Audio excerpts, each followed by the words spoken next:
ನಮಸ್ಕಾರ ವೀಕ್ಷಕರೇ. ತನ್ನ ಮಗುವ ಹಡಿದು ಜಗವ ಮರೆತಳು, ಮಗುವ ತನ್ನ ಇಡೀ ಜಗವು ಎಂದು ಬಗೆದಳು.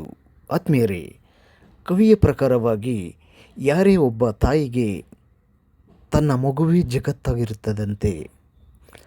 ಪ್ರಪಂಚವನ್ನೇ ಮೀರಿ ತಾಯಿ ಮಗುವಿನ ಬಾಂಧವ್ಯ ಔನ್ನತ್ಯದಲ್ಲಿ ನಿಲ್ಲುವುದಂತೆ ಹಾಗೆನ್ನುತ್ತಾನೆ ರಚಿಸಿದ ತಾಯಿ ಕವನದಲ್ಲಿ. You are my future, my little citizen. You will grow to be strong and wise.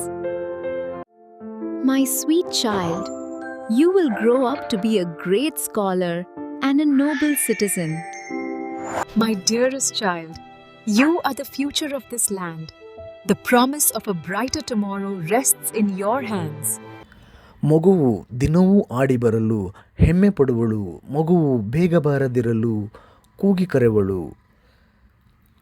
ಮಗುವು ಆಡಿದ ಆಟಗಳಿಗೆ ತಾನೇ ಹೆಮ್ಮೆ ಪಡುತ್ತಾಳಂತೆ. ಮಗುವು ಹೊರಗೆ ಆಡುತ್ತಿರಲಿ ತನ್ನ ಒಂದು ಕೂಗುವಿಕೆಯಿಂದ ಮಗುವಿನ ಇರುವಿಕೆಯನ್ನು ಗುರುತಿಸುತ್ತಾಳೆ ತಾಯಿ ಹಾಗೆನ್ನುತ್ತಾನೆ ಕವಿ.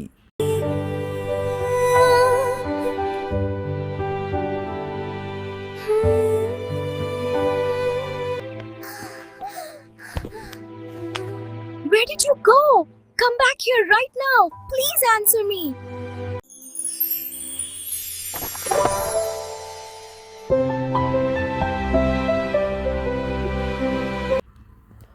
ತನ್ನ 100 ಕಷ್ಟ ಸಹಿಸಿ ಮಗುವ ಪೊರೆಯವಳು, ಹಲವು ಕೆಲಸ ಇರಲು ಬಿಟ್ಟು ತಿಂಡಿ ಕೊಡುವಳು. ತಾಯಿ ತನ್ನ ಮಗುವಿಗಾಗಿ ತನ್ನೆಲ್ಲ ಕಷ್ಟಗಳನ್ನು ತಾಳಿಕೊಳ್ಳುತ್ತಾಳಂತೆ. ತನ್ನ ಎಷ್ಟೆಲ್ಲ ಕೆಲಸಗಳು ಇರಲಿ, ಹಸಿವಾದಾಗ ಮಗುವಿಗೆ ಅನ್ನ ತಿನ್ನಿಸುತ್ತಾಳೆ. ಇದನ್ನೆಲ್ಲ ಕವಿ ಅರಿತು ಬರೆದಿದ್ದಾನೆ.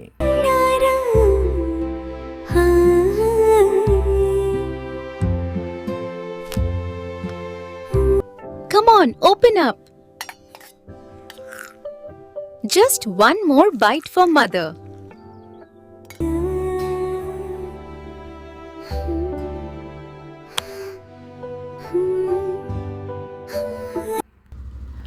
ಮಗುವು ತನ್ನ ಕರುಳ ಕುಡಿಯು ಎಂದು ಬಗೆಯುವಳು, ಮಗುವಿನೊಡನೆ ದಿನದ ಕೆಲಸ ಮಾಡಿಬಿಡುವಳು.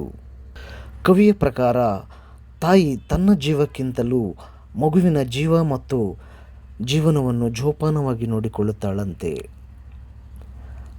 ತನ್ನ ಮಗುವಿನ ನೆನಪಿನೊಂದಿಗೆ ದಿನದ ಎಷ್ಟೆಲ್ಲ ಕೆಲಸಗಳನ್ನು ನಿರಾಯಾಸವಾಗಿ ಮಾಡಿಬಿಡುತ್ತಾಳಂತೆ.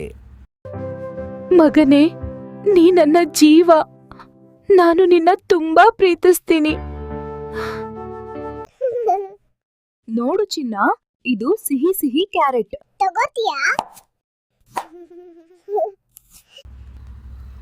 ಮಗುವು ಅಳಲು ನೊಂದು ತಾನು ಮನದಿ ಕನಲುವಳು. ತನ್ನ ಮಗುವ ನೋಡಿ ಎಲ್ಲ ಮರೆಯುವಳು. ಏನಾದರೂ ಮಗು ಅತ್ತರೆ ಈ ತಾಯಿಗೂ ದುಃಖ. ಆದರೂ ಮಗುವನ್ನು ಜೋಪಾನವಾಗಿ ಬೆಳೆಸುತ್ತಾ ಎಲ್ಲವನ್ನೂ ಮರೆಯುತ್ತಾಳಂತೆ ಹಾಗೆನ್ನುತ್ತಾನೆ ಕವಿ. Ow, it hurts, mommy. Oh, my poor baby. What's wrong? Don't cry.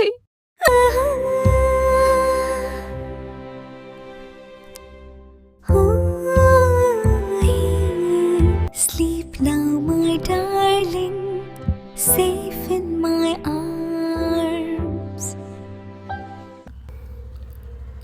ಮಗುವೇ ನಾಳೆ ನಾಡ ಪ್ರಜೆಯು ಎಂದು ನೆನೆವಳು, ಜಗಕ್ಕೆ ಮಗುವ ಕೊಟ್ಟು ತಾನು ತಾಯಿಯಾದಳು.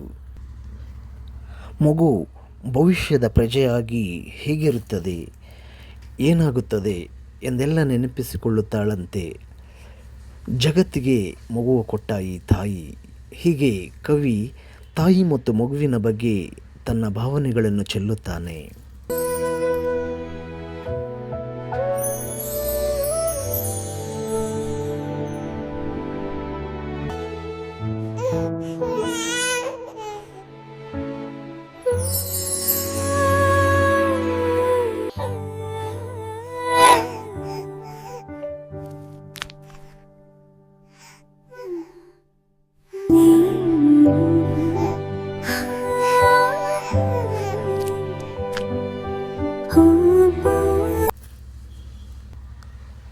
ಧನ್ಯವಾದಗಳು ವೀಕ್ಷಕರೇ.